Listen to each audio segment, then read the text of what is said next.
That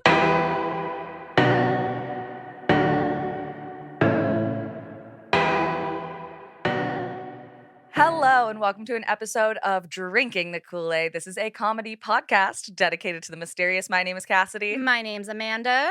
And welcome back to our lives, the days of our lives. These are the days of our lives. The days of our lives. I know, it's so funny. The other day, I was on a different podcast doing like a guest host thing. Mm-hmm.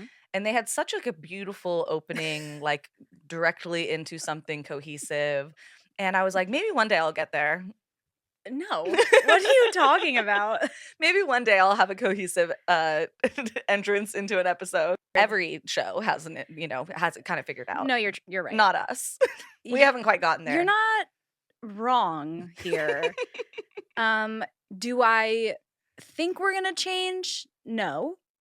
Do I want to change? No. Also, no. Yeah. Yeah, see, that's the problem. Oh. Do you want to change? No. See? Okay. Once again, said problem. Then I think we're fine. You know what I mean? I will say I am very sweaty right now. And I'm sorry about that for everyone watching on YouTube or looking at a clip online. I'm very sorry about the sweatiness.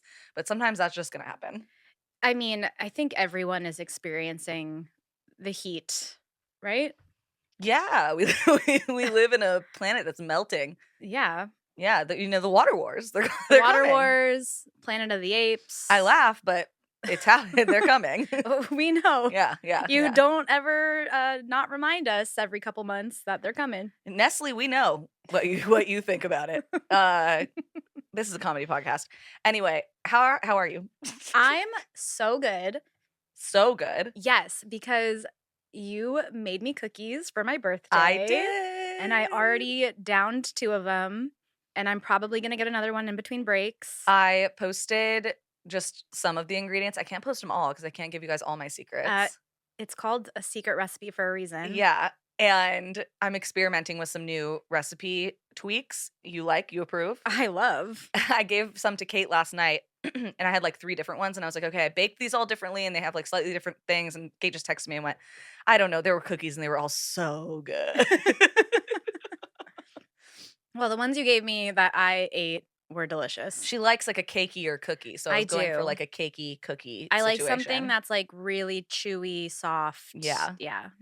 I don't understand how people fuck with the really crunchy chocolate chip cookies. Oh, so Andrew and I get into a fight every single time he bakes cookies.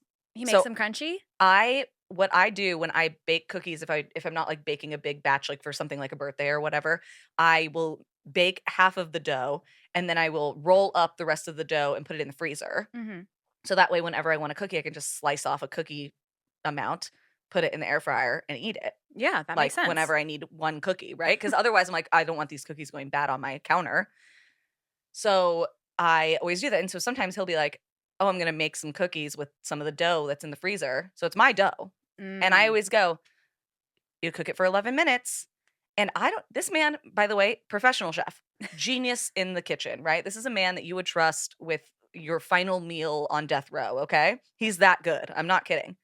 Always overcooks the cookies. Well, a lot of chefs can't bake. I have heard that. Yeah, that's like a thing. And he's like, I mean, he's baked. Actually, I'm trying to think if I've ever eaten anything he's baked.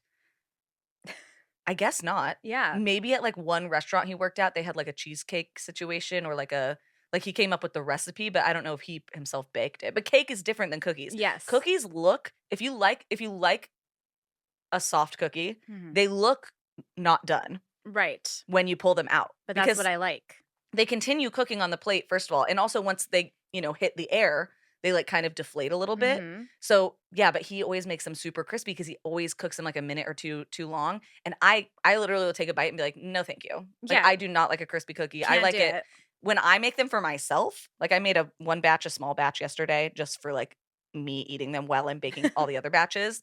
And they were like damn near raw. I like that. Like I'm when into they're that. hot and raw, Yeah. I literally probably like I know there's a recall on eggs. I probably have salmonella pumping through my veins right now. I had eggs this morning. It's fine. It's fine. Everything's gonna be fine. You know what I mean? Oh my gosh, speaking of the recalls.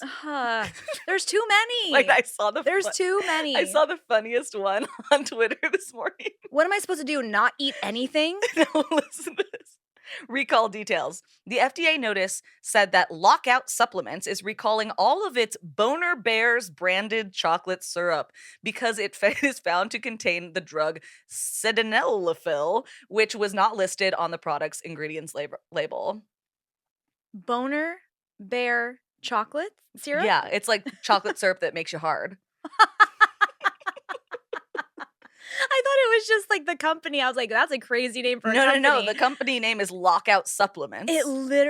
That's insane. So it's chocolate syrup that makes you hard. And the first thing that came into my brain was, first they came for my vegetables, and I didn't say anything because I don't eat vegetables. But then they came for my chocolate boner syrup. Not the chocolate boner syrup. And there was nobody to stand up for me.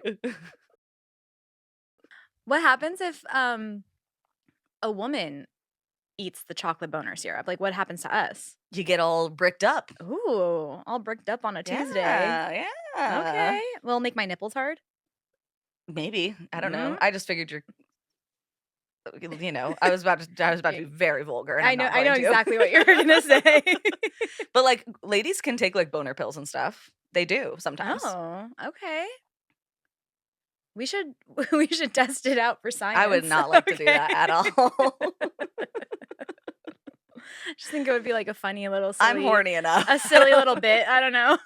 What? How? What would be funny about that? I don't know. I just want to see if it tastes good. It doesn't need to be recorded or for science. You could just do it. You can just put some on your husband's chest and go to town.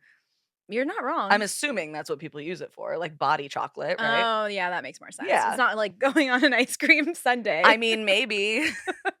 I don't know what kind of, somebody better match my freak, I don't know. I don't know what your aphrodisiac is.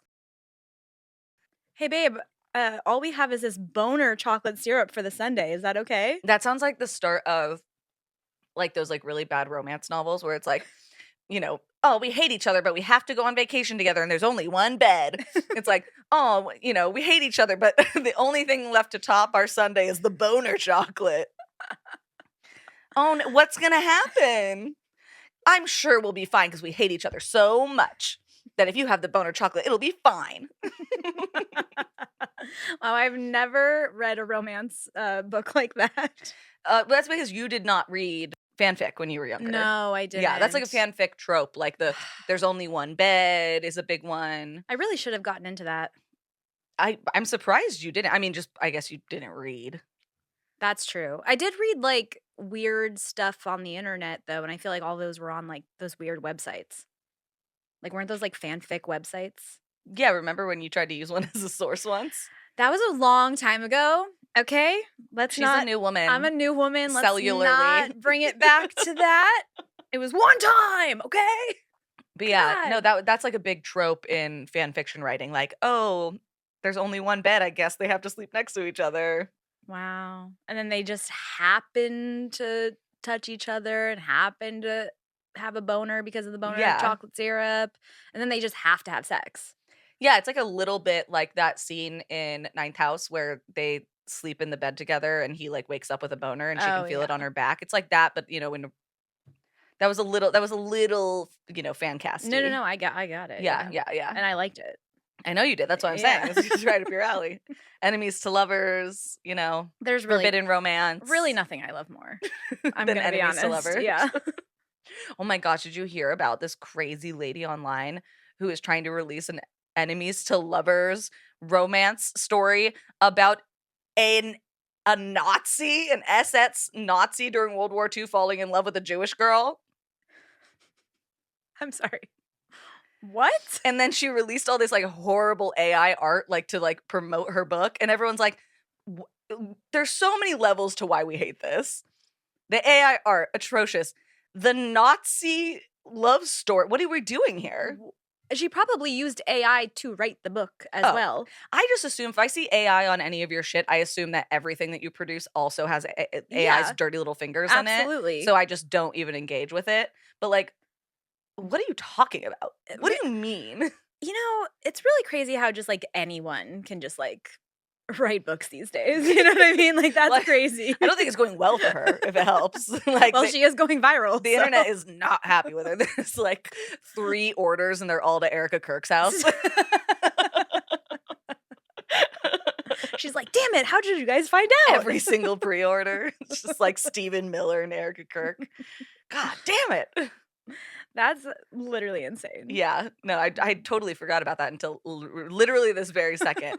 Because every once in a while, you know, I read a lot of books, but I'm not like on like the book side of the internet Yeah, really, you're just not on Book because. Talk? But every once in a while, I end up over there. Usually when something like this happens. Well, you love a scandal. I love a scandal, and I do think my algorithm knows that more than anything else. Because I be getting sent scandals Yeah. pretty regularly. And then next thing you know, I'm like balls deep in like some, niche that I've never read into in my entire life. I'm learning everything about like Canadian figure skating, you know what I mean? And I'm like, how did I get here 4 hours later? Well, I like it because then you regurgitate this information to me, and I then I do. get to learn all about That it. is helpful So for it is you and it's everybody fun. listening. Yeah. I'm sure a couple of our girlies, because I know we have some book talk girlies on our that are listeners, that I'm sure they saw the Nazi dark I'm romance. I hope is my phone listening? Push me that in the algorithm, please. I wanna It was a see couple it. weeks ago, so maybe she like gave up because I haven't seen anything else about it. Yeah, but I'll still get that on my For You page tonight, I'm sure. Yeah, that's true. For That's just true. talking about it. That's true. Yeah. Yeah, they're always listening. They are. They are. I watched a movie last night. Okay, you're saying this in a very interesting tone. Now I'm excited. I thought I was going into it watching like a silly little cute like rom-com thing. Okay. Turned out to be one of the saddest movies I've ever seen. Oh It boy. destroyed me. I cried so hard that I thought I was gonna throw up. Okay, what was the movie? It's I think Adam Sandler created it. It's his daughter. It's called Don't Say Good Luck. I haven't even heard of it. It's a Netflix movie. Okay.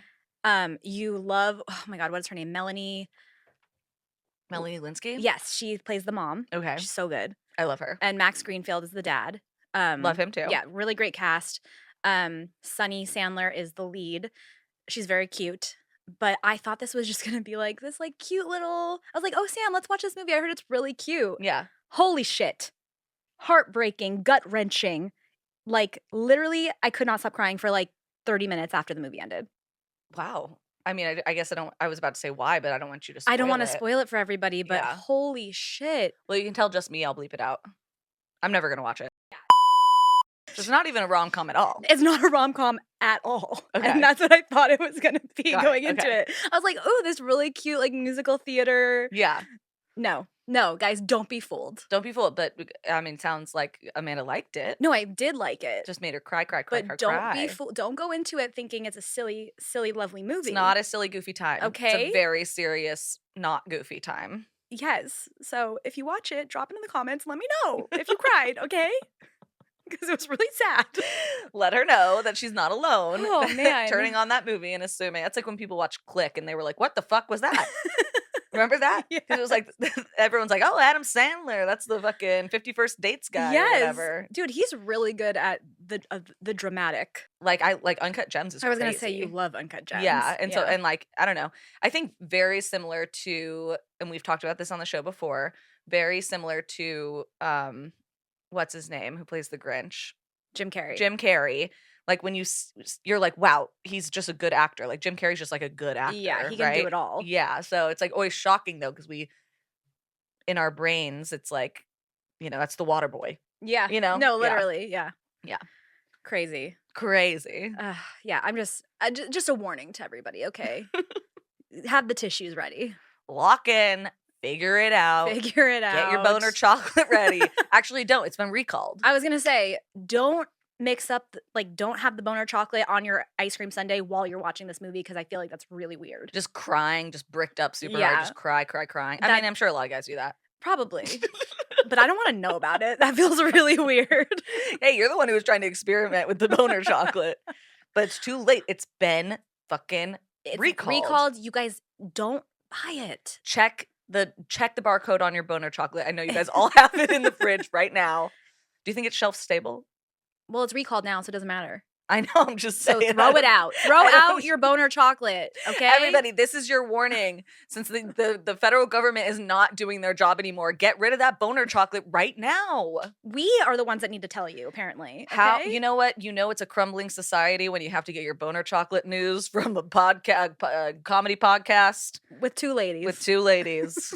We're in a dark, dark place, everybody. That's so true. Yeah. Yes, but I have been baking, which has been really rough on me personally because it's 1,000 degrees Oh, yes. and turning on the oven feels like dying. Well, I'm sorry that your two best friends' birthdays happen to be the last week of August, okay? I'm sorry. No, yesterday I got some groceries delivered and I had the sweetest little sweetie pie delivery guy and it Cute. was a whole issue.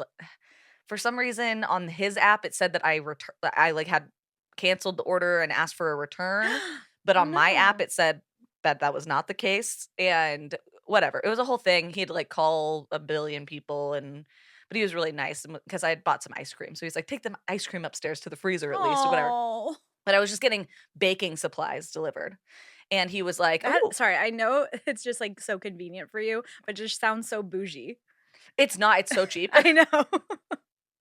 If you have a Vons near you, I'm sure other places do this too. But I think I pay $7 a month and it's free delivery if I spend more than $35. That is And then actually a great deal. Obviously, you have to tip the driver, but Yeah. I live so close. I just tip like $5 because Yeah. I'm less than a mile away. I just can't carry all that stuff. Yeah. Because it's heavy. Like I was getting like, heavy stuff. I got like cans and stuff like that.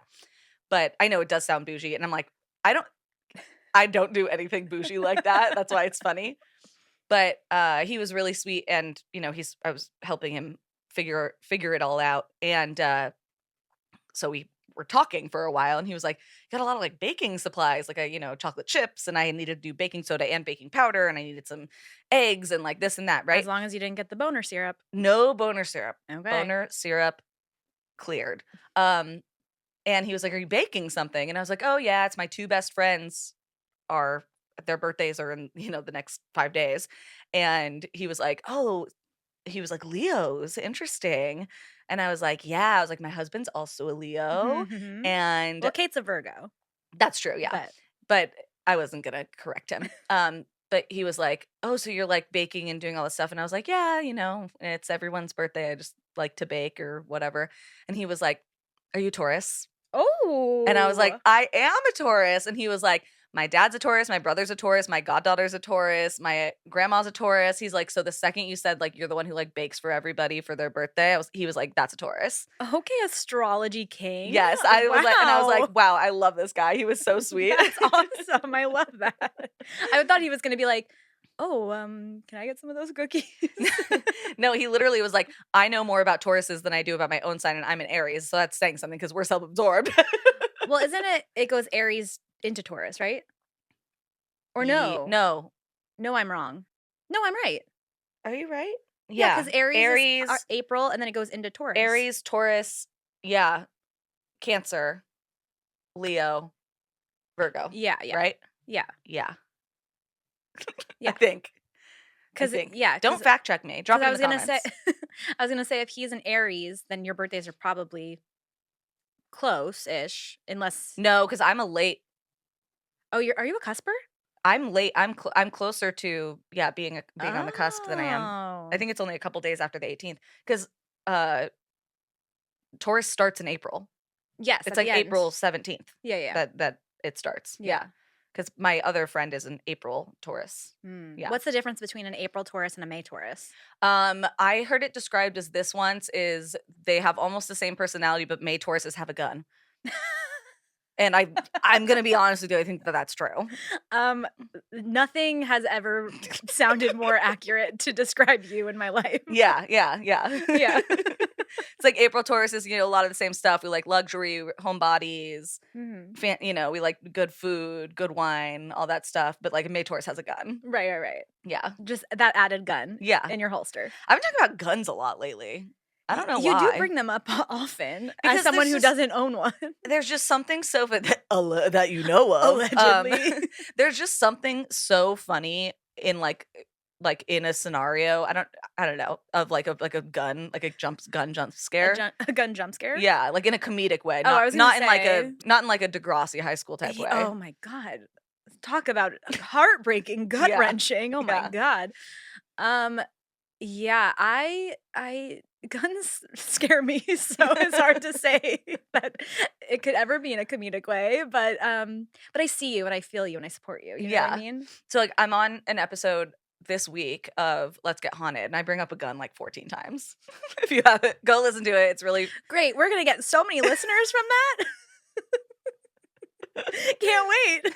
just alienating half of the country. I don't own a gun, you guys. I just think sometimes it's like a funny thing to say that you have. I don't know. A knife just doesn't have the same vibe. Well, guys, if you did come here from Let's Get Haunted, I promise we don't always talk about guns. Except right now, we Except did. right now, Except I we did did do that. Yeah. right now. In my defense, that was recorded a couple weeks ago. This is just bad timing. Oh man. I always try to think of because like my whole life I thought I was getting off guns, going back to astrology. I always thought I was a Virgo because I'm a cusper, and then when I found out I was a Leo, I was like, oh, things are making more sense now. Yeah. But I think I still do have some Virgo tendencies, like my being neurotic, being stubborn. Oh, I think you're just mentally ill. You don't think that has anything to do with the zodiac? You're like, maybe that could have been the stars. I really like to blame things on the planets and the stars. I will go back to So- one of my favorite bits that I used to always do where I'm always looking for a planet to blame, and it turns out it's Earth. I'm like, what's the moon doing? And it's like, no, Cassidy, it's your own actions on Earth are the issue. Really don't like to think that I'm the problem. Yeah. Like- Leo. Damn, got me again. I just want to blame everything else for my issues, okay? And No, I'm going I to get it. continue to do that. I get it. I get it. So, We did have a really good time. We went to go see the premiere holy shit, I forgot all about that. of this was literally the first premiere after the Cannes Film Festival Yes. of Colony. Holy crapola. It was so amazing. The director was there. He is such a cutie patootie. The way before he even said my wife, I was like, he's gonna say his wife. You did. He immediately goes, my wife is like the best, because they asked him during the Q&A, they were like, you know, who's the person's like advice that you get whenever you show whatever? And I was like, he's gonna say his wife because he's a cutie patootie, and that's Yeah. what cutie patooties do. And sure enough, he was like, my wife. And he talked about his wife a lot. A lot. And it was very sweet. But yeah, go see Colony. It's gonna be in theaters this next week. Yeah, actually. next week, August 28th, it comes out in theaters. You want to see it. It's so good, you guys. I went into it completely blind, not having any expectations, and left being like, that was crazy, and it was so good, and it was scary, and it was Yeah. kind of gross, but it was really good. And thank you to Bloody and Disgusting for inviting us. We had a great time. Mhm. I mean, they just do great stuff. If you aren't following Bloody and Disgusting, you should. They have all the cool news on horror and video games and all sorts of stuff. Yeah. So Something else that we did that I we did so much, and I we totally did so forgot. much. Yeah. We went to the Not Scary Farm like media night to preview what's coming out in September. that was fun too. That was so much fun. We got to see Barry under the bed again. Yeah. We love him. Ugh, I fucking love a puppet, you guys. Amanda's like really in a puppet era right now. I am. If you guys don't know who Barry Under Your Bed is, go follow him. He's literally just like a demon puppet. He's very funny, and he's at like all the cool LA, SoCal horror stuff usually. Like, yeah. I get to be friends with a puppet now. This is literally my dream. This is quite literally her dream. I don't know what happened in the last like year and a half, 2 years where I became obsessed with puppets. Yeah, you didn't really care about puppets at all when I literally worked in puppeteering. You had no interest. I know. And then the second that I'm not working in puppeteering, suddenly puppets all day.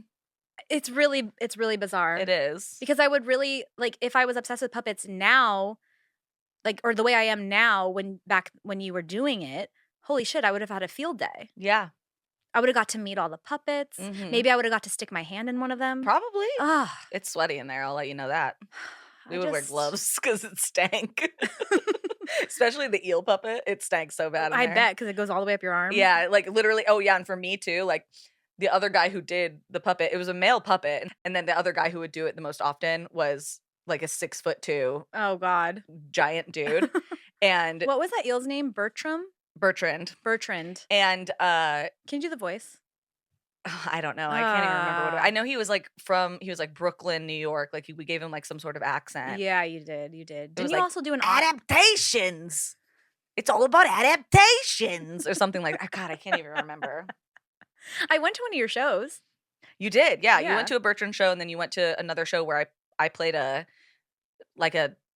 Tonight Show host kind of. Yes, yes. And that one was harder because that one was you had the arm as well. What was the That was Wally the sea bass. Wally? Yes, yes. Yeah. Weren't you ever? Welcome. Sorry, I love when you do voices. It makes me happy. And we had like a little otter too that would The come otter, on sometimes. yeah. The otter. That was like a little kid voice because it was like a baby otter. Mhm. Oh God, I love puppets. I don't know if I can still do that one. That was a register that I could only hit at 21. I was gonna say that was like 13 years ago. It was like a baby voice like this. So excited! I just happy to be here. Like really, like whatever. And then we had like another one that kind of like was like a Britney Spears type character, and she would sing. Ooh, should they like? Ooh, Yeah. I love that. That was a halibut. That was a halibut. Can't remember her name though. I want a puppet, but I can't do voices. So it would really. You can learn. All you have to do is learn one voice. You could do your own voice, if anything. That's true, but that would be kind of a boring puppet. She would have to look like me. Just like picture, it's just you as a puppet. And you do your own voice. That's actually very funny. That's a good bit. That's the only way I could do it. No, that's a good bit. You're just like, yeah, it's me. Hello. It's Amanda Goodness, but puppet. If anyone makes puppets and you want to send us some that look like us, I would really appreciate Amanda that. has a vision where she really wants us to do an episode where we're both puppets the entire time. It would be so funny, I feel like. Yeah. Like it might not be funny, but like in my brain it's funny. You know what I mean? We need to get Barry on the show. No, Barry, please come on the show. Please. I want to talk to a puppet. We love Barry. So bad. He's so funny. I think I'm one step closer to my dreams every day. You know what I mean? Yeah, of course. You know what? That's really, really positive thinking. I love this for you. Thank you so See, much. you turned it around. I think it was the cookies. It was definitely the cookies. Yeah. I'm like, they were laced with Molly. So Oh, is that what it is? she's like, I'm having the best day ever. Woo! Like there were like a lot of mushrooms in those cookies. Well, on that note, how about we say thank you to the people who keep this show alive? Yes, let's do that. Yes. So let's welcome our new cool kids to our Patreon. So welcome to Emily. Hi, Emily. Welcome to Emma M. Hello, Emma M. Like Eminem. Welcome to Heather S. Hello, Heather. And welcome to Maddie R. Hello, Maddie. Thank you guys so much for joining the Patreon. You guys are the only reason we get to keep doing this show. I'm not kidding you. She's not. I'm not. Like, Patreon is the majority of our income. We just totally dig you guys. We try to be as crowdfunded as possible. And thank you so much for supporting the show. If you would like to support the show, you can do that at patreon.com/drinkingthekool-aid. Subscriptions start at $2 a month. That is almost nothing to you, I would hope, and it is everything to us. You can also join for the whole year. You can gift subscriptions. There's all sorts of fun stuff on there. And even at $2 a month, you do get stuff that's not just a supportive, donation. That is true. Yeah. But thank you guys so much for being on the Patreon. We totally dig you. And I would also like to say thank you to some people who bought us some beers. Ooh. So Mitch from Patreon bought us some beers and said, it's my 30th birthday and I'm drinking in the airport on my way to Vegas for the first time. Oh Cheers my to God. us. Happy birthday. Happy birthday. Once again, I say it all the time. 30 is the best. Being in your 30s is so chic, so beautiful, so awesome. Oh my God, so chic. I literally would not change a thing about being 30. I love being 30. And also Claire, aka Lady Tuesday Lighters, Love Claire. who does amazing work. Check her out on Instagram, bought us some beers and said, happy birthday to our Leo queen, Amanda. I hope you have the best day. Oh my gosh. Thank you, Claire. Thank you guys so much for supporting the show. We genuinely couldn't do it without you guys. And we're just so thankful every single day that we get to interact, hang out with, meet up with, have the honor of have interacting with you guys online or in person. It's great. Yes. Yeah. Speaking of birthdays, I just have a Yes. few shout outs to do. So first of all, happy birthday to a fellow Leo listener and cool kid, Emily. Emily, happy Happy birthday. freaking birthday. We love you so much. And the day this episode drops, it is our third musketeer, Kate's birthday. Happy birthday. Happy birthday, Virgo Kate. queen. We love you so much, and we can't wait to celebrate with you. Yeah, you're the best. Yes. You keep us on the right track. Yes. Honestly, any two of us off without the third at this point Is always a disaster. it's like a boat that's tipping the It wrong really way. is, Like yeah. we need to balance each other out. Well, that's why you need the third person. Exactly. Because at some point, one of us three is going to be the anchor Yes. that reels the other two back in. Yes. Wow, I will that was say really good that I just said that. I'm sorry. my greatest accomplishment is making Kate and Amanda as close of friends as we all are now. Yes. I mean, her moving here definitely helped a lot. Yeah. Well, I bullied her into that. As you should. Everyone's like, don't bully your friends. Shame doesn't work. It's working out pretty well for me. I was going to say it worked out for you very well. I'm doing great. I'm living in luxury. Okay. And what else did you do? Bullied her to live in your same building. Live in the same building as me. That's also going great. Love that. Bullied her into being roommates with the person she's roommates with, who ended up being one of my bridesmaids because I love her too. Listen, everything's coming at Millhouse. Speaking of great things, how about we get started? Let's get started. Let's do it. Okay, welcome back, everybody. Welcome back. I just ate a cookie. It was Amanda so had good. another cookie. I think that's like number 4 we're working with. I believe so. Yeah. Even your husband said they were good. Because they are good. Did you think I lied? No, I just, people have different cookie preferences. Like I said, specifically, I made these ones cakey because that's what you like. But some people like them crispy. Some people like them gooey. Some people like them all different ways. I feel like Sam doesn't discriminate against cookies. Like, I think he likes all types. I like big boys. Itty bitty boys. All right. Well, today, hello, welcome. Hello. We're going to be talking about Anna Mitchell-Hedges. Okay. And a crystal skull. Okay. Yes. Okay, so before we can get into Anne, we need to talk about her father, F.A. Mitchell-Hedges, or Frederick Albert Mitchell-Hedges. I love that people just, like, said their initials like that. Yeah, once upon a time. Yeah. Maybe I should do that. A.L. Goodness. I mean, I used to go by CJ. You did, that's true. And my little brother goes by CJ. You know what? You're right. Yeah. But actually, he was known by Mike.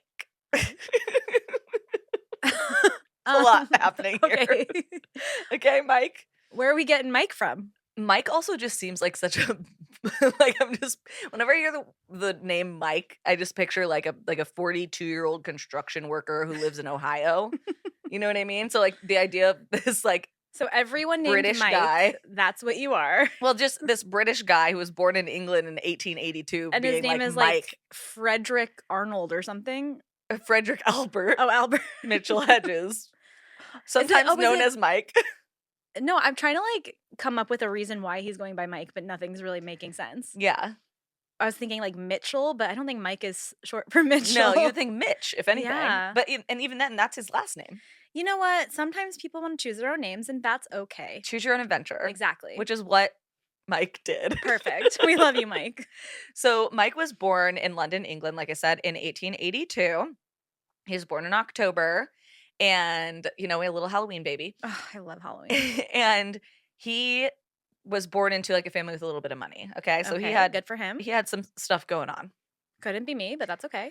When he was 16 years old, he went on his first like adventure outside of the country. They went up to the Netherlands and he spent 2 weeks there and he was like, oh, I'm going to be an adventurer and like, go around the world. I need to travel. I need to see everything I can. I need to discover lost civilizations. Oh, okay, yes. He was really into like Atlantis specifically. Yes. Yeah.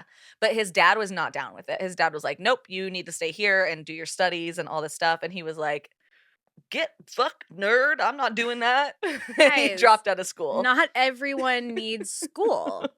Okay? Sometimes you become a podcaster. if you don't go to school. You know what I mean? Sometimes, yeah. Sometimes you become a podcaster. I don't know. So just look at us. Not everyone needs school. So he's like, "Get fucked, nerd," to his own dad, because his dad owned like a stockbroking company, and he wanted like his son to go into the family business.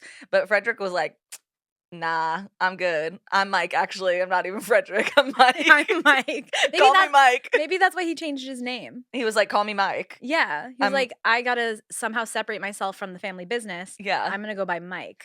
So he gets kind of obsessed with the Americas specifically. Okay.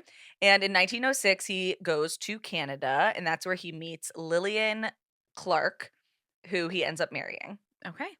They have a very unique relationship because he travels so like they don't live together basically. Okay. Like, I thought you were gonna say they don't like each other. no, I'm sure they liked each other. It was hard to find. Nobody wrote that down, so I'm not sure. But in 1906, But they sleep in the same bed anyway. I don't know. Actually, they don't. Basically, They don't. He's always gallivanting about town. But they do get married, and they actually also adopt a young orphan in Canada named Okay. Anne Marie, and she is adopted, and she becomes Anna Mitchell-Hedges. Perfect. Yes. So they take away the Murray. Yeah, they're like, "Get Marie out of here." Le Guion was her last name. They're like, "Get that out of here. You are not even Anne anymore. Now you're Anna. Mike. Now you're Mike." Everybody's Mike. That's how the story ends. I'm like, and then he changed everybody's name to Mike. I'm sorry to all the Mikes out there. We love you. We love you, Mikes. But so they change her name to Anna Mitchell-Hedges. Okay. Little family. He's still popping all over town, okay?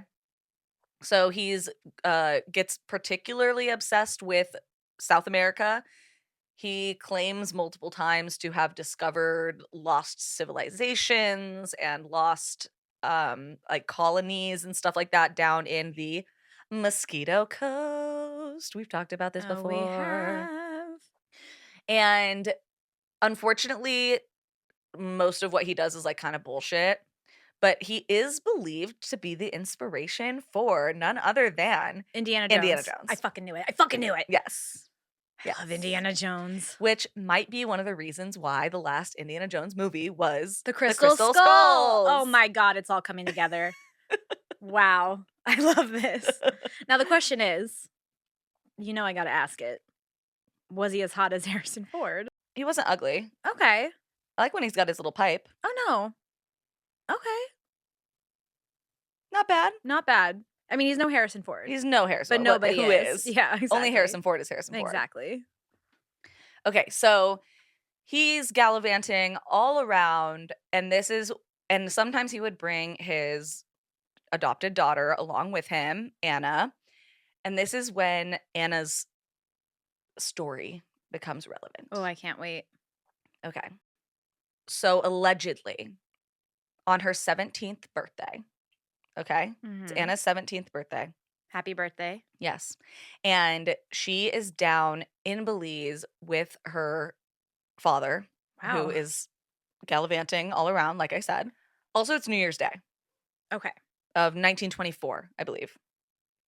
Yes, 1924. So her birthday was New Year's? I think her birthday might have been New Year's, quote unquote, because she was an orphan. They didn't know her birthday. So they were like, we're just going to make it the first of the year. So that is a thing. Like, when my brother was in college, we had a lot of people stay with us who were African immigrants, and they were like from like refugee camps and stuff. And a lot of them just picked January 1st as their birthday, or like the government will just be like, your birthday's January 1st. Oh. Yeah. So that is like a thing. So that's what I thought. I don't know if that's why her birthday's January. She really might have.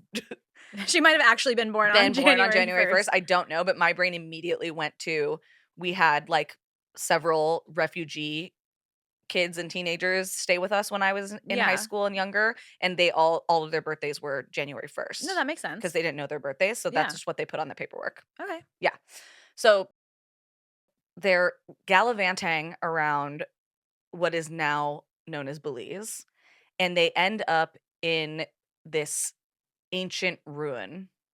Okay? Okay. I'm picturing it. Yeah, picture it. So it's like,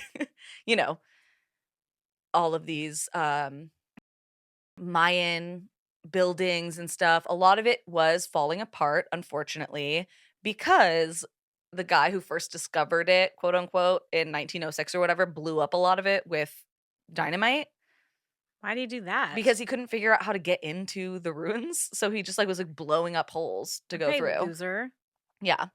But this is in Lubantan, and it's also was called the Place of Falling Stones. And many people think it was probably called the Place of Falling Stones because he was blowing shit up and stones were falling all over the place. Okay.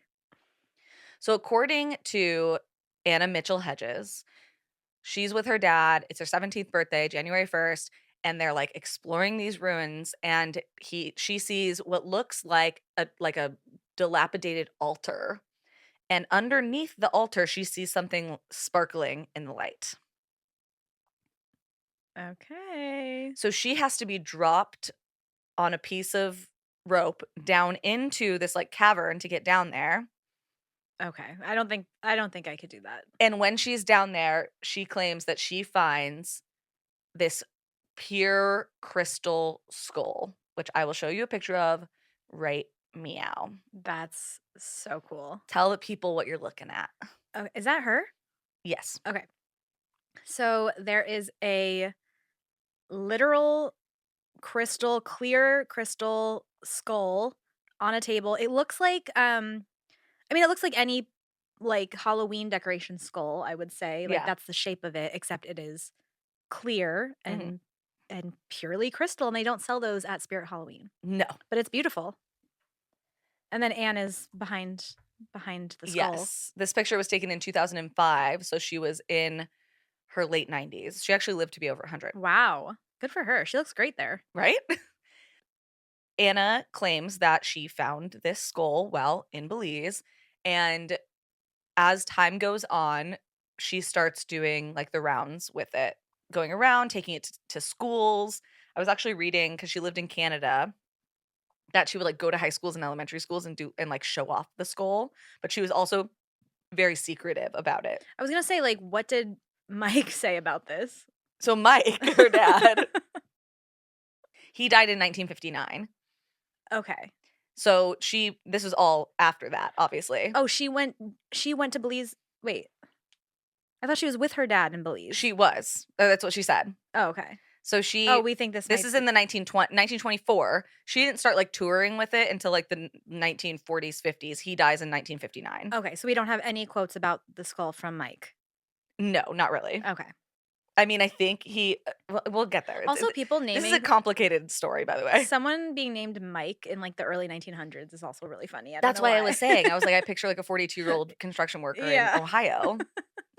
He he lives in Cincinnati. He gets one tall boy after work every day, and then he goes home and is like a loving father to his children. Is that just my husband? Sam, Mike, I don't know. It's a toss up. She becomes kind of like a local legend. There was a crystal skull at this time in the British Museum. Okay. Okay, so the crystal skull thing, this wasn't the only crystal skull. I think there's 12 total worldwide.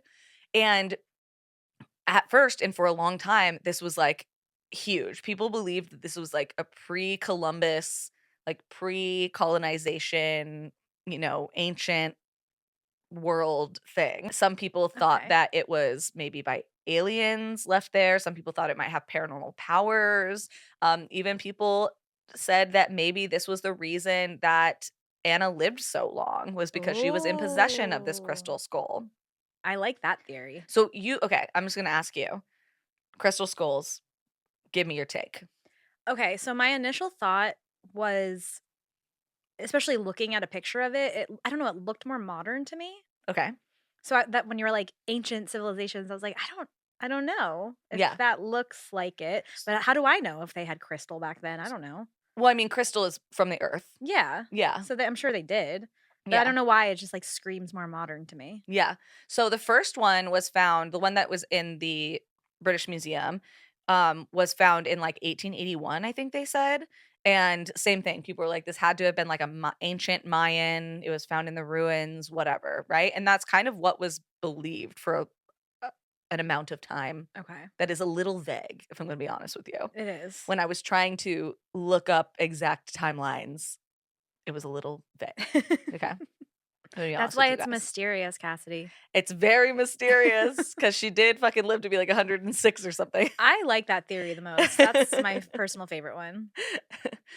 um, but like for example, in the BBC article I was reading by Alex von Tunzelman, which was released in 2012, he kind of hit all the different parts of it, whether it be all the different ideas, like people who believe that this is real, because there are people who like truly believe that these are like ancient artifacts or alien artifacts, and then there's people who believe that it's just a big hoax. Good old Mike. Mike, see? So Mike had a radio show that he would do once a week that had like so incredibly like racist and fucked up, Oh but no. that had like bongos playing in the background, and he would like tell stories about his adventures in South America. Okay. Yeah, Mm. and he was kind of a known exaggerator. Never trust a radio DJ. Yeah, just never trust a podcaster. Literally, you guys. He was OG. You know this already. And so he would like tell these, fantastical stories, and he would say, "Oh, I think I found the ancient ruins of," like I said, he was really into Atlantis, so he brought up Atlantis like a lot. But he would say like, "Oh, I was down on the Mosquito Coast, and I'm like pretty sure I saw these when the tide went out, there were these islands, and on these islands there was structures, and I'm pretty sure that's the lost city of Atlantis," like stuff like that. And he would joke about getting chased down by jaguars and, crazy locals and tribes that were uncontacted. But then a lot of time the stuff that he would reference to be like, "I discovered this," people would be like, yeah, no, like we knew about this for like 100 years. But he really did go to these places, right? Like, Yes, he okay. really did do all of this traveling and whatever. I think he wanted so badly to be. Indiana Jones.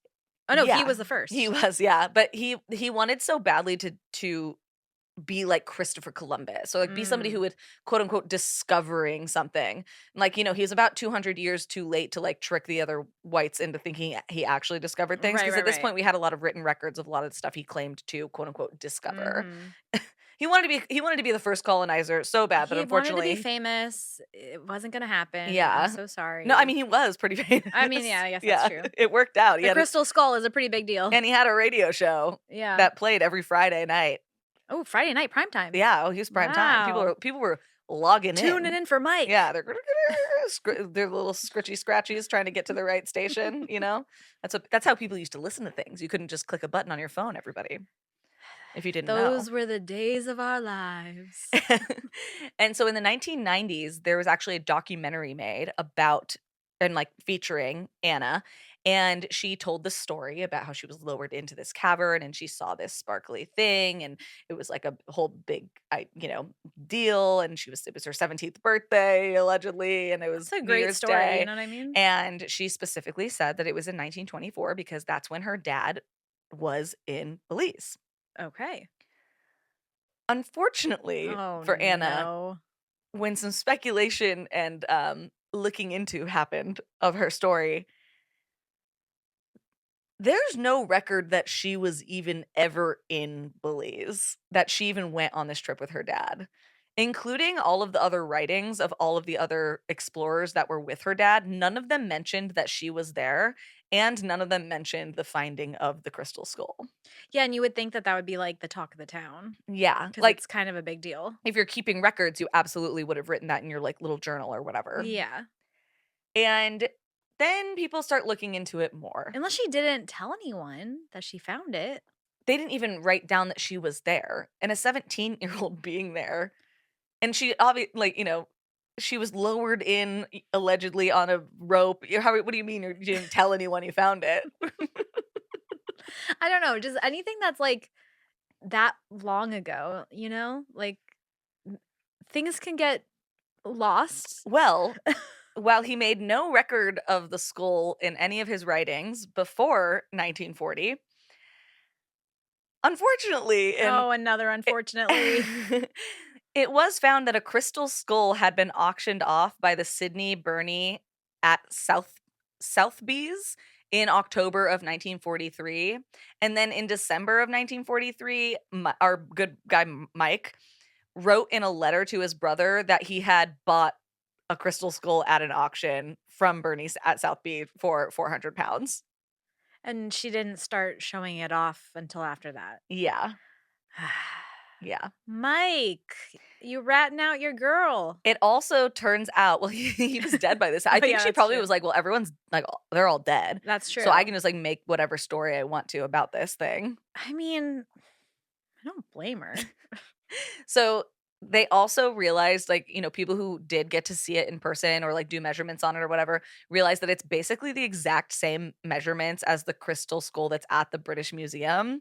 So, it looks like it was basically modeled exactly Mm, after this, and there was some forensic science done on both of these skulls, and they were both made using quote unquote "modern technology" and stuff that would be used in, like, crafting diamonds and stuff like that, yeah. which was not available until the 1800s. So there's no way this could have been from, like, 400 Yeah. I BCE. mean, even looking at it, like I said, it looks more modern Yeah, than like, it doesn't look like it would be ancient. yeah, yeah.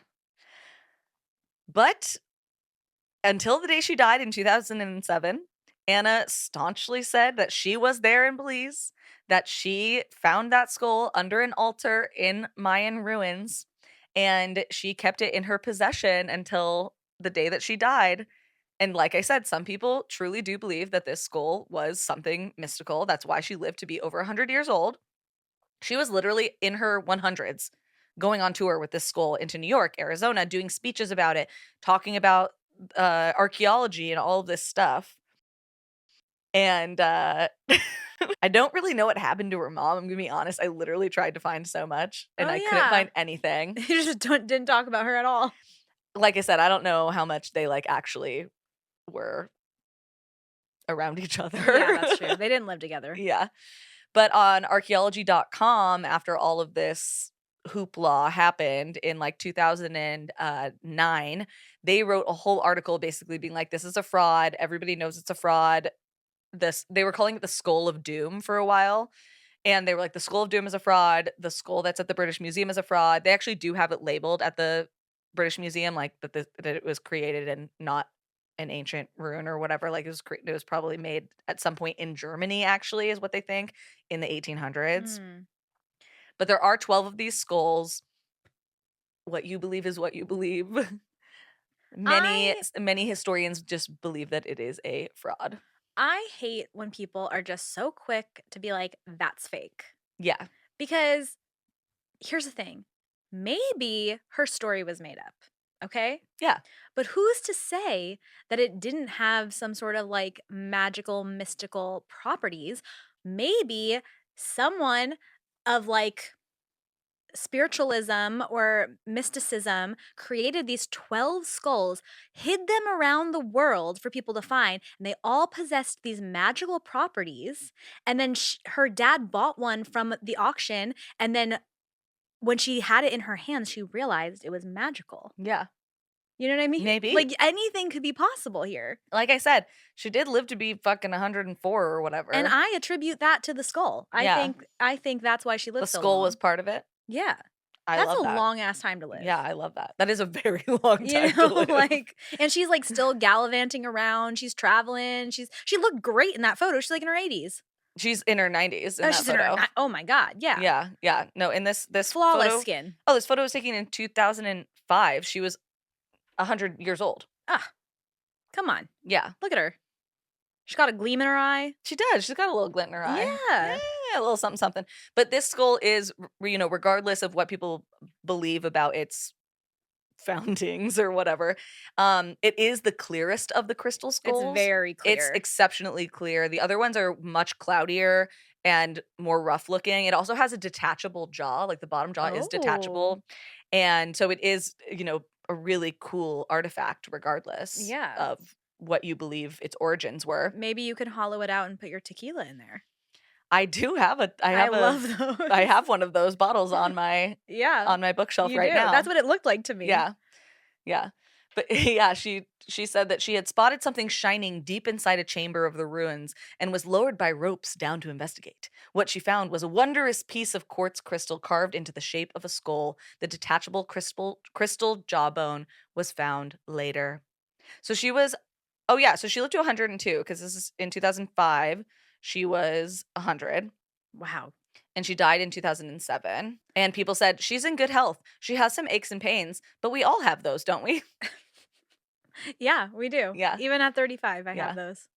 Yeah. But this is just one of the stories of Anna and her crystal skull. This is probably the most famous one other than the one that's in the British Museum. What do you think? I don't know. I just want to know who's making them. Because why, if they're so, if you can just make them, why is there only 13? Or are they everywhere? I mean, there might be more, they just haven't been discovered. Yeah, but I'm saying like similar to like the fake mummy thing we talked about, right? Where I'm Mhm. just like, okay, like then why isn't somebody just like cranking these out? Whoever made them the first time. Yeah. Or, like I said, they all possess these magical, mystical properties. Maybe. And the person who, like, put the magic on them didn't wanna do more. They got lazy. Yeah, they were like, "Oh my god, They're I'm like, all "This magicked is out." just really too much for me," you know? It, They like, heard takes a about the lot of Shia LaBeouf energy. movie and they're like, "We can't do this anymore." I don't know, Yeah. I believe her. You believe her? I don't You're an know. Anna purist. She looks great. Like, why not? Yeah, rest in peace, Anna. You told it. You weaved a good web Listen, if regardless. someone can tell a good tale, I'm like, why would I not believe them? Yeah, you can do whatever you want to me at that point. You know what I mean? Like, I don't know. Like, you've told me so many good stories that may or may not be fake, and I don't care. That's very true. You know what I mean? Because you're so good at It was a it. good time. Who's it hurting? Is it hurting me? No, I don't think so. No, it's not. Yeah. If Anna believes it, and if Anna went to her grave, I'm sorry. If you don't tell someone on a deathbed confession that that's fake and you take it to your grave, yeah, I'm going to believe you. Yeah. She Because needed to. I'm out here, I tell people everything, all my secrets. Yeah, You immediately. know what I mean? We Like, just talked about this. yeah, I'm not gonna, I can't hide. And if I was lying to somebody, yeah, I would absolutely say it on my deathbed. I'd be like, I have to tell you this, Yeah. you know? So I believe her. All right. Maybe not pro Mike. I don't know. I don't know how Mike was real hit or miss, how I feel about but Mike. he may or may not have brought us Indiana Jones. I do like that. Yeah. Yeah, that's pretty good. Well, let us know what you guys think down in the comments. I want to know, what do you think about the crystal skulls? What is your theory? What's your crystal skull hot take? The crazier the theory, the better. Drop them down in the Spotify comments or the Patreon comments. We want to hear them. That's right. Yes. Thank you so much for listening. Thank you for telling me. That is the skull scandal. Ooh, it's a scandal. Ooh, scamandal. Alrighty. I have like you'll see, but it's like kind of similar in a vein to yours. Okay. But I'm gonna talk about the Aurora UFO crash. Okay. Nice. Okay. Do you know this one? I do. Okay, Yeah. so you know how it's like kind of similar? Yes. Yeah. Okay. Yeah. My sources were auroralegend.com, Atlas Obscura by Eric Grundhauser, burialsandbeyond.com by Kate Cherrill, auroratexas.gov, and texashillcountry.com by Max McNabb. I was going to use Texas Monthly, but I didn't want to take all your articles, so I didn't. It's okay. I ended up just subscribing anyway. Oh, okay. I was like, ooh, I'm not going to take all her articles. I just use them so much. They're so awesome. I know. Yeah. Okay, so Aurora is a small city in Texas with a population of roughly 1,400 today. Okay. But in the late 1800s, the population was more like 300 or so. So it was a very, very small little city. They probably had, their post office. Girl, that ain't a city. That's a town. I know. It's called a city, though. I was like, why would this be called a city? That's a little town. But I'm sure, they had their post office at least. Maybe their one-room schoolhouse. Yep. You have to have at least one of those. Yeah, sounds like Gilson. The town is actually commonly referred to as the town that almost was. Oh, interesting. Which I'm not entirely sure what that means. Like it was about to blow up and it didn't? Possibly. Yeah, that's my guess. But I don't know how it didn't blow up because, it literally ended up becoming one of the most infamous UFO crash sites in history. Yeah. So maybe that deterred people from going. Yeah, I was going to say, they're like, I don't want to be a part Roswell of that. didn't exactly become New York City. You know what I mean? You're right. Yeah. Yeah. So on the morning of April 17th, 1987, something would rock the people of Aurora's world forever. Dun dun dun. That morning at 6 a.m., Judge J.S. Proctor, was also a time when they did that. Yeah. With the JS, yeah. With the letters, yeah. J.S. Proctor, you see? You hear? That's right. That's me smoking a cigar. Also, I said 1987. I meant 1887. Yeah, I thought maybe. Or 18. No, I meant 1897. Am I dyslexic now? I think you gave it to me. It's contagious. you gave it to me. It's 1897, you guys, okay? So J.S. Proctor, he was awakened to an insanely loud crash on his farm. He jumped out of bed, grabbed his gun, because that's what you do. If you see a gun in the first act, it's going to show up in the third. That's right. You see? You see? And he headed outside because he was like, I got to see what this commotion is, but I got to make sure I have my gun on me. And when he gets out there, he sees that something had crashed into his windmill, and there were all sorts of like debris all over his farm. And then he looks over and he notices that it wasn't just his windmill that had been crashed into, but it was also his water tank on his property. And that was also like completely destroyed. Yeah. You need that guy. You gotta have it. So his farm is now a complete disaster. And he's like, fuck, who's gonna clean all this shit up? It's probably gonna be me. Once again, this is like when we were talking about those ghosts that were breaking shit, and I'm like, cool, now I'm haunted and I have to just do double cleaning duty. This shit sucks. That's fucking rude. Like, I don't want this. Yeah. But just as Judge Proctor, he's probably walking around cursing whatever did this to his property because now he has to clean it all up. He finds the culprit a few feet away from the windmill and the water tower, buried halfway into the ground, was a cigar-shaped metal object. Or the remnants of it, at least. See, even the UFOs were cigars back then. Exactly. You see? You see? And a few feet away from the object, he sees a man lying on the ground. Or what Judge Proctor described as a small man in a silver suit who was badly injured. So Judge Proctor, he runs over to the man and he's trying his best to like revive him, but sadly he was unable to save him and he died on his property. Wow. Yeah. It's not looking good. That's a bad look for you, Judge Proctor. Well, he's the judge, so that's true. He's like, I rule, I'm innocent. Yeah, he's not gonna send himself to jail. He rules himself innocent immediately. He has a tiny little gavel he keeps in his pocket, and he's like, innocent. He's probably also the sheriff. He's like, we're not gonna tell anybody. There's only 300 We're not gonna tell anybody about this, right? They got a volunteer mayor. Wait, wasn't there a town recently? Yeah, that's right. Yeah, in Canada. So since this town is now I'm calling it a town. Since this town is extremely small, word of the crash gets out fairly quickly. An article comes out in the Dallas Morning News 2 days later, and it's written by a local man named S.E. Hayden. The headline simply read, "A windmill demolishes it." It. Vague enough that you're probably asking, what is it? I like the way you read it. It's in all caps. Yeah. A windmill demolishes it. You see? You see? So the article goes on to say, the early risers of Aurora were astonished at the sudden appearance of the airship, which had been sailing throughout the country. Evidently, some of the machinery was out of order, for it was making a speed of only 10 or 12 miles an hour and gradually settling toward the earth. It sailed over the public square, and when it reached the north part of town, collided with Judge Proctor's windmill and went to pieces with a terrific explosion, scattering debris over several acres of ground, wrecking the windmill and water tank, and destroying the judge's flower garden. I just feel like, how are you doing that at 12 miles an hour? No, that's crazy.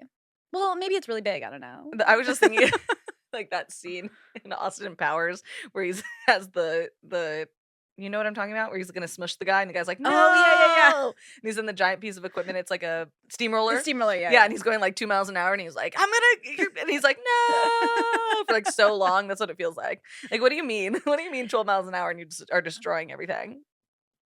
Yeah, that's I didn't really think about that, but it could have something to do with Well, what it we're went over gonna the town square, either way. It destroyed the judge's flower garden. It! It! What is it? It! Hayden then wrote of the corpse. Oh. While his remains are badly disfigured enough of the original has been picked up to show that it was not an inhabitant of this world. Okay, so they're saying, like, this ain't a human. Right. They're saying, like, It might be fucked up, but it's not a fucked up human. yeah, they're it's a like, fucked up something whatever else. we are seeing, this is clearly not human. Yeah.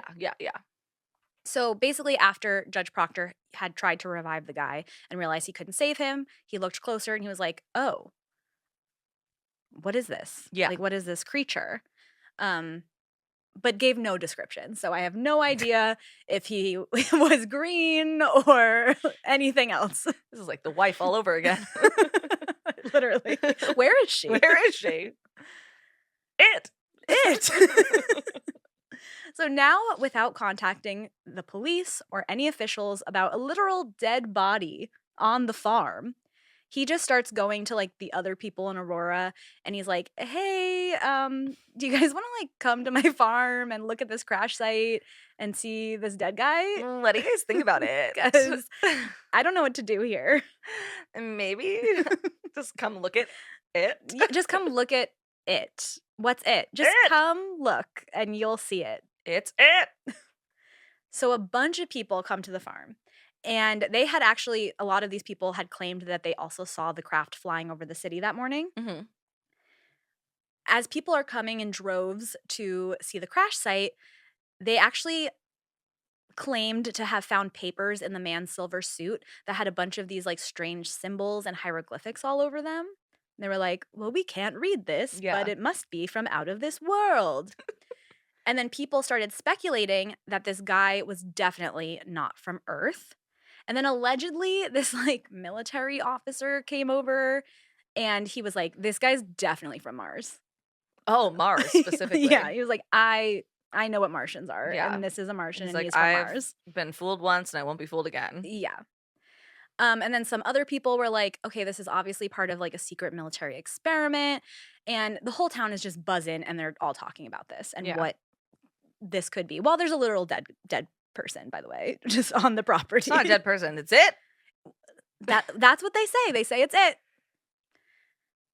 The article that was written by Hayden went on to say that the ship was built of an unknown metal resembling somewhat a mixture of aluminum and silver, and it must have weighed several tons, which probably is why, even though it was going only 12 miles an hour, if it was that heavy, maybe that's why the crash was so intense. The last line of the article read, "The pilot's funeral will take place at noon tomorrow." Damn. All right. Yeah. Good for you guys throwing him a funeral. Yeah. So the residents of Aurora, instead of bringing the body somewhere else or to the hospital, they decided that they were going to take matters into their own hands and they were going to give him a proper Christian funeral and burial in the local cemetery. Meanwhile, it's a Muslim alien. He's like, fuck. He's like, now I'm never going to go to heaven. What the hell? They got a pastor and everything to this.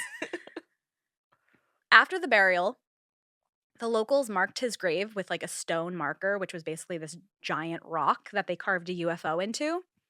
And yeah. Amazing. That's all right. And no notes. So they did that. And then apparently I don't know if it like got stolen or got destroyed. So a new one was made a couple years later. So I have a photo of like the new one. They get like a local 7-year-old to do this? What the fuck is this? This is funny. Alien here. Okay, brother. So it's just a big piece of rock that somebody with like a Sharpie wrote alien here and then pointed at it. This might be the original one. And then this one has like the original the UFO. One. Yeah, like somebody kind of carved or did some sort of Joanne's fabric style craft on it to make it look like a UFO that a 7-year-old drew. And then disrespectful. Then the new one was just basically a big rock that people would like draw on and stuff. Yeah, okay. But they wanted to, mark the grave and at least be able to pay their respects to him at some point. Yeah. The wreckage from the crash site was carefully cleaned up, and some of it was dumped into a nearby well that was on the property, and then some of it was actually buried with the pilot's body. Interesting. Okay. The city of Aurora pretty much went on to live their lives, after the funeral because, like, what else are you gonna do? Like, you gotta keep going. That was the most interesting thing that ever happened to these people. Oh, 100%. Yeah. Yeah. I would be bringing it up every 5 minutes. Well, there were like, a lot of the locals, like I said, like, they would go pay their respects to the gravesite, they would go visit him. They actually, like I said, they would leave messages either on the rock or, like, write them down and, like, leave them on the gravesite. One of the messages said, "Rest in peace, my alien brother." Hell yeah. I feel like you would have wrote that. And I would, yeah. But it wasn't until 1973 when the case was actually brought into the public eye. Because before this, really only the people that lived in Aurora and then a couple of the neighboring towns knew anything about this. Okay. So a reporter named Jim Mars, he was doing some investigation. Mars? I know. I thought that too. I'm just saying, we live in a Mars simulation. from Mars. He was doing some investigating on the case, and he actually met up with an 83-year-old man named Charlie Stevens, who was only 10 years old, living in Aurora at the time of the incident, or Okay. living around Aurora. Yeah, in the area. He told Jim that on that April morning of 1897, he and his dad were working with their cattle when they spotted the cigar-shaped craft passing low overhead with a bright light. They watched it move toward Aurora and then heard an explosion. Fire shone through the northern sky. He asked his dad if he could go immediately and go see what happened, and his dad was like, "No, you have to finish your chores first. Like, I know there was just a huge explosion, but we have so much shit to do here."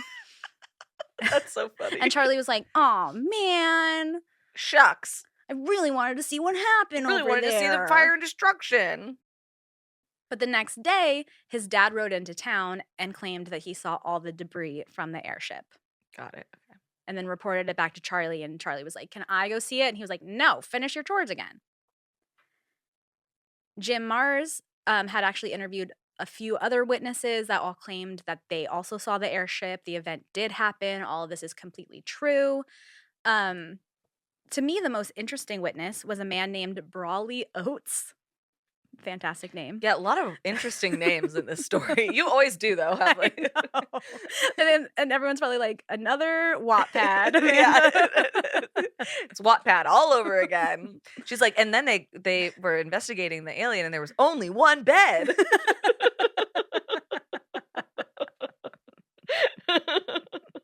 Oates and Mars crawled Oates into and the one full bed. So, Brawley Oates, he actually had purchased the Proctor farm in the 1940s after the judge had passed away. And remember how I said that they cleaned up all the debris from the airship and they threw it down the well? Yeah. Just put it in the hole. Exactly. Yeah. It's like, what was that other one? Mel's hole. Yeah. Yeah, we got all of our debris down there, a couple dead dogs. Really anything goes down. Yeah, that whatever hole. you got to Yeah. throw down the hole. Yeah. So the well, like I said, was on the property. So after Mr. Oates bought the farm, he wanted to use the well as a water source. So he was like, okay, well, I have to clean out all the debris from there so I can actually use it. So he does it on his own with his two hands. Mm-hmm. Not too long after this, Mr. Oates developed an extreme case of crippling arthritis and got extremely sick. That's what you get for touching the hole. He believed it was from touching the metal pieces of the airship and from probably using contaminated water from the well. Mm-hmm. And well, yeah, don't use the water from the fucking. Well, he wanted it as a water source. Hole. He said, "I have this well on my property. Why would I not do it?" And I say, "You're right, sir." But after this moment, he immediately sealed up the well, and it has never been opened again. Yeah. Maybe don't throw debris into the well you want to drink from. Well, the debris was already in there before he bought the I know, property. I'm just saying, if somebody was like, by the way, like, there's a lot of debris in that well, I'd probably be like, you know what, I'm going to find a different water source. Well, Mr. Oates, he said, he was like, well, I only have one bed, so it's like really hard for me. It's like really hard. It's like really hard. Like, I ate that fucking. I had all this boner chocolate syrup and everything. I have all this expired boner chocolate syrup, so it's really hard.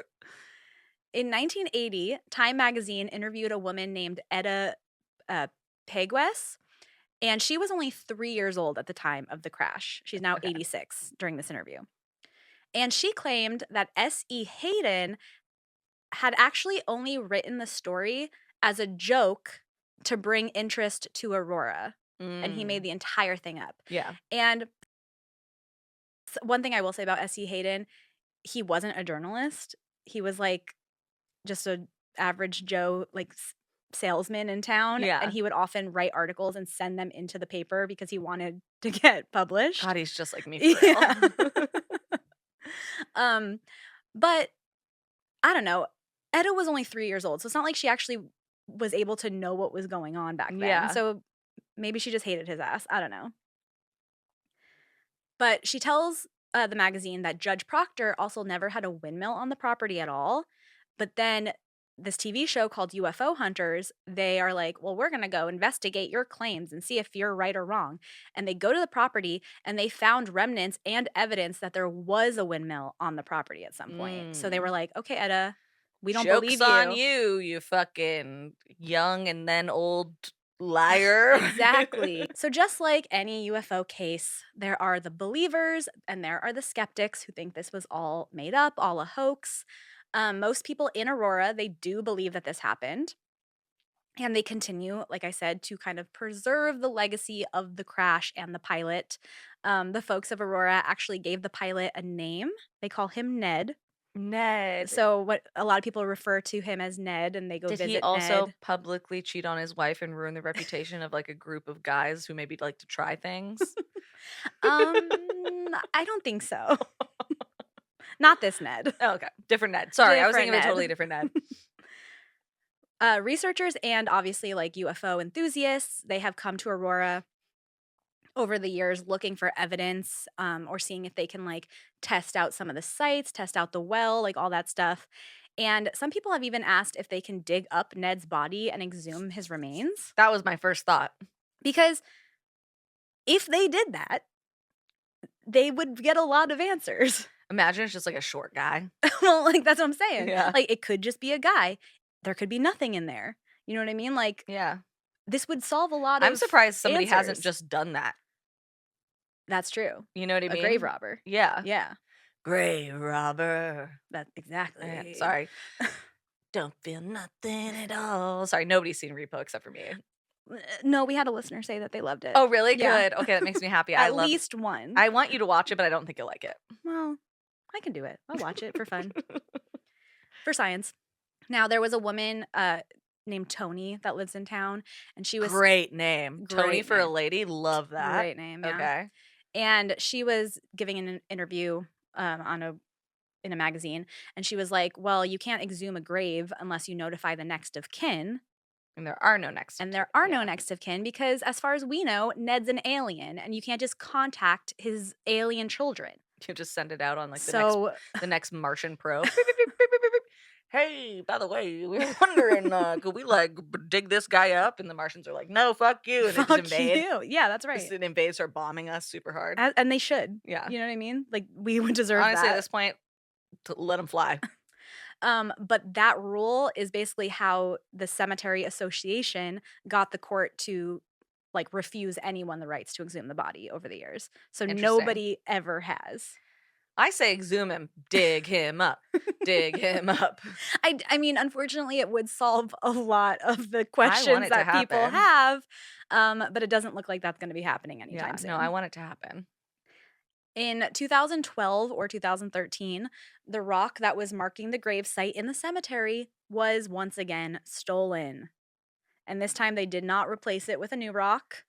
That's why I'm saying, like, I'm just shocked that nobody's just ever just dug it up. Well, now nobody knows where the site is. Yeah. Everyone's like, well, now we don't know the exact spot that Ned was buried in. Digging up, digging up, but it is a like very small cemetery, so I'm sure someone could probably find it at one some point. Unmarked grave. Yeah, literally. Like I'm sure someone could figure it out.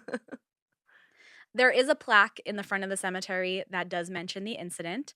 It says, This site is also well known because of the legend that a spaceship crashed nearby in 1897 and the pilot killed in the crash was buried here. So people are like acknowledging Yes, yeah. this. So what did happen that day? Well, a spaceship crashed. Thank you. Yeah. That's what I like to think. Easy peasy. They Um, left a crystal skull behind. they broke into the windmill, they broke the water tank, and they left that damn crystal skull behind. And we're yet to discover it. We'll find it though one day. That is true. So obviously, like a lot of people think this whole thing was made up by the Hayden guy, but I just feel like because nobody knew about this case until Yeah. 1973. Yeah. Why would he have made that up to gain attraction when no one else fucking knew about it? It's not like Yeah. he like ran around like telling everyone. Yeah. You know, I just feel like that's really, it doesn't really make sense. Like, No, I only the agree with local you. people knew about it. I agree with you. Also, the fact that multiple witnesses, were coming forward even years and years and years later, saying that they did see a flying airship in the sky that day.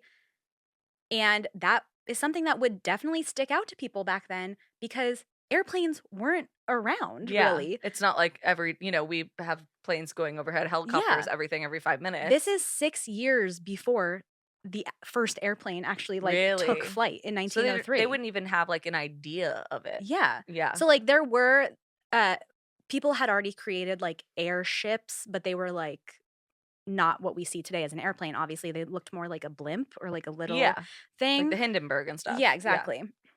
But this wasn't normal to see a flying object in the sky. So I No. feel like this is definitely something that people would be like, yes, this sticks out in my memory because 6 years later was when like the first flight took place or where whatever. now like we see drones go over us like every 5 minutes. Exactly. Yeah. If I saw a UFO, I would have no idea. Yeah, you'd be like, oh, it's a drone. Exactly. It's the police. Yeah, exactly. They're tracking me again. It's a flock flying camera or something. Yeah, you know what I genuinely. mean? But I did look up the first like steerable airship. Like I said, it kind of looked like a blimp and it was kind of cigar shaped. Okay. So I don't know if maybe like it was something like that. And then the person that crashed and died on the farm was just an average human being. And not an alien pilot, and then they just he was like just ugly, and and they they just, like, oh like- my god, this must be from another world. This guy fucking reeks. or I don't know, he was just like really badly burned or something, and so they whatever. But then they just like took him and buried him. Like, oh brother, this guy stinks. so I don't know. It could be that there was a couple people that did have that theory. I know there was like an author named Michael Busby who also had that theory. So I don't know. What do you guys think? Alien or just badly injured Drop human it in the man? comments. Do you think it was an alien or was this a dude? Was this a dude? Dude or Dalian? I don't know. I was trying to think of something that Dudelian. Dudelian. Yeah. Yeah. Because at the end of the day, We're you're all dudes. Yeah. Well, thank you for that. Thank you. I say alien for sure. Yeah, I like to think it. I mean, I always like to think it was an alien. Yeah, it always comes back to aliens. Yeah. So I've heard. But either way, I feel bad. Like if it was normal dude or alien dude. I mean, yeah, either way, he crashed that shit. Yeah. But at least they did give him a nice funeral and burial. Yeah, that was nice of That's them. very nice of them. Yeah, that was nice. Yeah. Yeah. Well, how about we round this out with, it's not exactly a listener story. I just Okay. thought it was cute. Well, I'm very excited to hear it. So this isn't exactly like a listener story in the traditional sense, but you guys know we love cakes. Oh, we love cake. And it's my birthday, so. And it's what I was thinking. And I realized that I missed this from a few months ago. And this is from Carly. Hi, Carly. So Carly says, hi, I just wanted to send a quick email to say how awesome you both are. And I'm still way back. I'm currently on episode 250. I recently closed my business doing home and garden maintenance and repairs. I'm sad about it, but I realize sometimes you just have to know when to let go. Aw. But now I've got a job that is paying really well, so that's great. Congratulations, that. Carly. Attached below are photos of 2 cakes from my baby shower about 9 years ago. I figured one cake Amanda would like and the other was for Cassidy. So the first cake Gosh. Okay. Let's see these cakes. is of an alien bursting out of a pregnant belly Oh my god. with somebody What are you doing with the I was picture? trying to zoom in, but like it's way too sensitive.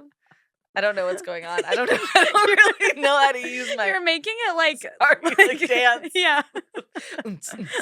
No, literally. So the first one is a pregnant belly within a xenomorph popping out of it. Wow, that's incredible. And then the second one is a really cute like little deer family. That's very precious. Let's see. Which one would I like and which one would you like? These are really, really cute little deers. No, these are so cute. Oh my gosh, look at that. Look at those little deer. Happy pushing, it says. Stop it. That's so cute. That's really cute. I do like the juxtaposition of the two. Inside you there are two wolves. One of them wants an alien cake and one of them wants a cute little One is bloody and disgusting and the other one is cute and adorable and sweet. Carly says, also, huntsman spiders are only terrifying until you get to know them. Oh. I used to be so scared. Literally, I jumped out of a moving car that I was driving. Wait, what? And abandoned my brother. He's older and he was fine. I ripped up the handbrake and it stopped shortly after I vacated the vehicle. Can you imagine if I'm driving you and I just jump out of the car while it's moving? The least shocking thing I've seen you do in a car, to be honest. That's honestly probably true. About 15 years later, I had a job near a national park and they were everywhere, so I figured I could quit or learn about them. They are fascinating little hairy guys, and now when we get one in the house, I give them names. Oh, like Mike? And Mike. Maybe you can name one Mike. You should probably name one Mike. Anywho, lovely chatting with you. Keep up the great work, Carly. I love that. I just thought it was really cute. No, that's really And you know cute. I love a picture. We'll post these pictures of these cakes on Instagram, so make sure you keep an eye. Love those cakes. And thank you, Carly. Hopefully you'll catch up to this podcast or this episode eventually. Yeah. You might be here. You might already be here. Who knows? Stranger things have happened. That's really true. Yeah. Which one is the huntsman spider? Those are the giant, hairy. Oh, like a tarantula? Australia. Oh. Those big ones you see they live in Australia specifically. Oh, okay. So Carly's from Australia. I'm assuming. Okay. Yes. But like I'm talking they're like the size of a dinner plate. I don't think I would let that stay in my house. Apparently they eat the other bad things that really want to kill you in Australia. Listen, everything's trying to kill you in Australia. You just have to fucking lock into, you have to create some sort of alliance with the stuff that's trying to kill you less. That's what I've learned about Australia. Now I'm just picturing one of those being in my car. Like, yeah, Carly, I don't blame you for jumping out of the moving vehicle. I also would. Or I would just crash. Yeah, you probably would just crash. Yeah, that's true. Like, that's a huntsman spider. Oh my god. Oh no. You thought I was joking. No. I would crash. I would crash into a wall. Eating a mouse. Oh my god. I don't know if I can look anymore. She can't look anymore. Okay, everybody. Google a huntsman spider. Don't be driving while you do it. You might jump out of your car. You might. You actually will, I think. Holy shit. Well, if you have a story you would like to share with us, you can do that at dtkpod.com/contact. You can also email us directly at drinkthekoolaidpod@gmail.com. And we're just so happy you guys listen. If you haven't left us a 5-star review wherever you're listening now, please go do it. If you have left us a 5-star review where you listen, but you still haven't on Spotify or on YouTube, do it again. Or on Apple Podcasts, just go do that one, even if you don't listen there. It just helps us out. And it's a free way to support the show. That's right. Yeah. So thank you guys so much for listening. We totally dig you. And most importantly, make sure you keep that front door locked. Make sure you keep your mind open. And keep drinking the Kool-Aid.